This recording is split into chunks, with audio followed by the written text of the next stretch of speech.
김대중 대통령은 자기를 변호하는 분이 아니죠. 그렇죠. 특히 공적인 말씀을 하실 때는 사사로운 것은 다 이렇게 묻어놓고 하시는 분인데, 민주당이 정권을 잡은 후에 혁신계 같은 경우는 굉장히 김대중 대통령이 혼신의 힘으로 막지 않으면 감당이 안 될 정도로 민주당 정부를 원색적 비난에 가깝게 몰아세웠죠. 그때마다 김대중 대통령이 대변인 입장에서 온갖 토론회, 그다음에 행사장 여기에 나가서 그야말로 일당백의 입장에서 그분들을 논박하고 설득하고 합리적 의견으로 도출하고 그런 것들이 역력히 기록으로 나와 있습니다. 그때 혁신계에서 주장한 것이 대표적으로 중립화 방안입니다. 유엔 이런 감시, 그런 국제 관계 속에서 인정을 받으면서 우리가 영세 중립화를 갖고 나가자. 외국군 철수 문제도 있었어요. 그건 이제 미군을 이야기하는 거죠. 그 다음에 먼저 통일을 이야기하자.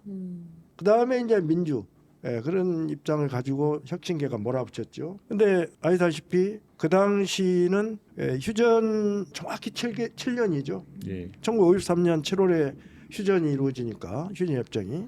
그러니까 1960년 7월에 이제 정민정부가 나오거든요. 불과 7년인데 거기서 영세 중립화, 선통일, 애국군 철수 이러한 정당 슬로건을 가지고 민주당 정부를 몰아붙이는 거예요. 그래서 이제 김대중 대통령이 이런 말씀을 하죠. 여러분들이 누구보다도 고난을 많이 겪으신 분들 아닙니까? 조봉암 선생 같은 경우는 평화를 얘기하다가 목숨을 잃었습니다. 여러분들도 오랜 시간 형무소 생활을 하신 분들입니다. 근데 여러분들이 지금 민주당 정부에서 자유를 얻었지 않습니까? 이 자유당 정부에서 누리지 못했던 이걸 우리 민주당 정부에서는 다 누리고 계시지 않습니까? 언론의 자유, 사상의 자유, 결사의 자유 이걸 다 이루어지고 있습니다. 근데 여러분이 그렇게 무리한 요구를 가지고 나오시면은 이건 앞으로 군사 반란까지도 우리가 예감할 수 있는 어려운 상황에 처하게 됩니다. 그건 이가 없으면 입술로 해야 되고 입술이 이를 지키지 않으면 순망치안의 관계 속에서 우리가 살펴봅시다. 여러분들 거듭 나라를 위해서 한번 생각을 해봅시다. 이러면서 혁신계를 설득을 합니다. 그때 혁신계도 통일사회당하고 사회대인당하고 나눠져 있을 때예요. 그러한 혼란에 명대변인 김대중의 입을 통해서 그야말로 민주당의 작년에 그러한 정부가 거의 풍년등화 같은 위기감을 느끼면서도 많은 사람들을 소통하고 설득하고 합리적인 의견을 도출할 수 있었던 겁니다. 네. 그 명대변인 역할이었어요. 뭐 말씀하신 대로 혁신계뿐만 아니라 뭐 야당도 있고 무소속의 대변인들과도 맞서야 되고 여러 가지로 홀로 했어야 할 일들도 많았을 텐데 그거를 당당하게 민주당, 해왔을 네, 그렇습니다. 예. 민주당에서도 또 구파가 장면 정부를 공격하다가 따로 나와 떨어져요. 그 신민당을 만들어 버려요. 네. 그래 장면 정부가 안정적인 정당으로서 역할을 못하는 겁니다. 그리고 윤보선 당시 대통령은 민주당 구파의 대통령 역할만 하는 거예요. 사사건건 장면 정부의 모든 것을 딴지를 겁니다. 그래서 사면초가죠. 거기서 김대중 같은 명대변인의 역할이 없었다면은 민주당은 어떤 모든 세력으로부터 포위된 상태에서 아마 농성이라는 표현을 써야 될 정도로 그렇게 고독한 상황에 처해 있었습니다. 당시에 언론이 조금 자유를 찾았다는 게 어떤 정도인지 그 당시 위상이 좀 어땠는지 궁금한데요. 언론이 모든 것을 공격했죠. 네. 모든 것을 막 쓸 수 있었습니다. 원래 민족일보가 그때 굉장히 진보적인 신문이라고 그랬는데 민족일보 사장 조영수 선생이 원래 일제 때는 민단에서 활동을 한 분이에요. 민단은 그 당시 대한민국과 연관성을 갖고 약간 보수적인 데고, 총련이라고 거기는 이제 북과 관계를 갖고 긴밀하게 움직였던 때죠. 그러니까 민단 분들이 다소 보수적입니다. 근데 이분이 이제 민주당 정부가 들어서면서 민족일보를 창간해가지고 나중에 박정희에 의해서 그분도 목숨을 잃습니다마는, 근데 민족일보 같은 진보적인 언론 매체에서 가장 민주당 정부를 심하게 공격을 하죠. 비판의 수위가 아니라 비난과 공격의 일상화된 신문이 그 당시 민족일보입니다. 그리고 다른 신문은 일러 말할 필요도 없고요. 왜냐하면 그 당시 이제 동아일보 같은 경우는 원래 자유당 때는 그들의 사주인 김성수 입장을 따르다 보니까 1950 김성수 사임하고 예. 그 뒤로는 동아일보가 야당지라고 일명 야당지로서 역할을 합니다. 음. 그리고 4.19 때 동아일보가 환영을 많이 받죠. 네. 근데 이제 동아일보가 민주당 정부에서는 민주당 구파 입장을 좀 많이 갖습니다. 그러니까 그 당시 신문이 지금처럼 많지는 않습니다만은 당시의 어떤 언론 환경은 라디오나 TV가 지배적인 매체가 아니에요. 그때는 종이신문입니다. 그냥 신문이에요. 신문이 언론이고 언론이 곧 신문입니다. 이런 상황에서 온 신문이 민주당 정부를 집요하게 비난하고 공격하죠. 이걸 갖다 김대중 명대변인이 전부 이렇게 그에 대한 응대하고 설파하고 논박하고 그런 역할을 정말 아주 훌륭하게 해냈습니다. 이것도 굉장히 중요한 지점인 것 같은데, 네. 그러니까 언론의 자유에는 항상 그 오남용의 위험이 따르거든요. 그런데 이제 그 오남용의 가능성을 대하는 태도에서 결국 자유를 보는 시각이 드러나는 거죠.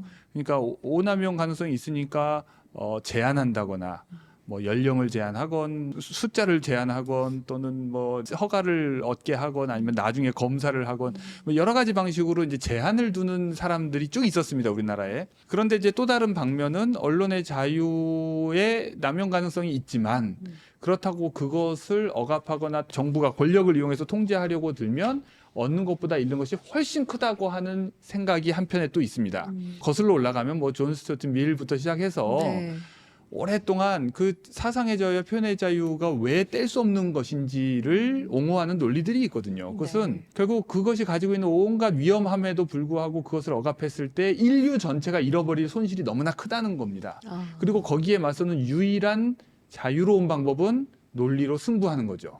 그렇게 해서 결국 사람들이 판단할 수 있도록 해야 되고 네. 논쟁적인 것은 논쟁적으로 사람들이 깨닫게 하고 결국 최종적으로 민주적으로 결정하는 것이 옳은 방법이지.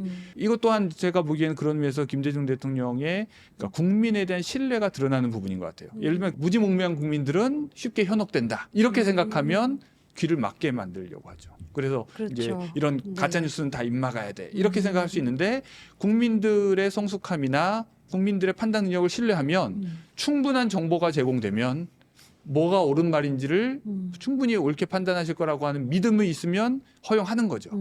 그리고 누가 다른 반대 주장을 하더라도 그럼 나도 얼마든지 또 반대 주장을 하면 된다고. 그러니까 이건 정말 되게 자신감의 표현인데 네. 쉽지 않은 것 같습니다. 그렇습니다. 그리고 민주당 정부를 그렇게 극도로 혼란스럽게 만든 대표적인 지도자가 당시 윤보선 대통령이에요. 예. 근데 윤보선 대통령이 조선의 귀족 가문이에요. 양반 가문이어가지고 그분이 빈곤과 시련과 고난을 모르고 영화와 영광만 누리고 온 분이에요. 대접만 받는 거죠. 근데 그분의 뿌리는 지배계급 출신이고 또 지배계급의 입장을 가지고 있었던 사람이고 그러다 보니까 윤보선 본인이 갖는 한계가 많습니다. 특히 그분이 정치 출발점이 이승만 대통령이에요. 예. 그리고 이승만의 비서실장을 역임하고 나중에 공화당 당의장도 했습니다마는 이승만에 의해서 윤보선이 서울시장도 하고 그러니까 온갖 비단 꽃길만 걸었죠. 그러니까 이분은 공론의 장에서도 자기 고집을 끝까지 피우다가 고집이 통하지 않으면은 자리를 박자 일어서는 성격이에요. 그러니까 장면 부통령이었는데 이 자기가 4.19 혁명 후에 민주당 정부에서 총리를 지명할 때 이렇게 약속을 했습니다. 대통령은 구파에서 하고 총리는 신파에서 하자. 역할 분담이죠. 근데 지키지 않았죠. 총리까지도 김도연 씨를 지명을 처음 했죠. 그러니까 난리가 나지 않겠어요? 그러니까 그게 부결이 됐어요. 그래서 다시 이제 당내에서 협의 조정해가지고 지명한 사람이 장면입니다. 예.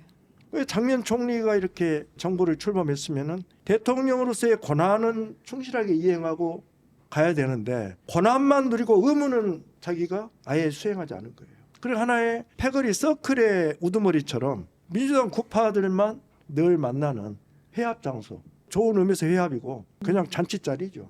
그래서 윤보선 씨가 갖는 분열과 배제와 자기 중심, 자기 이주 그러한 반공공성을 가지고 정치 행태를 하다 보니까 장면 정부는 허약해질 수밖에 없습니다. 네. 거기서 중간에 민주당 고파들이 따로 살림을 차려서 신민당을 창당하고 네.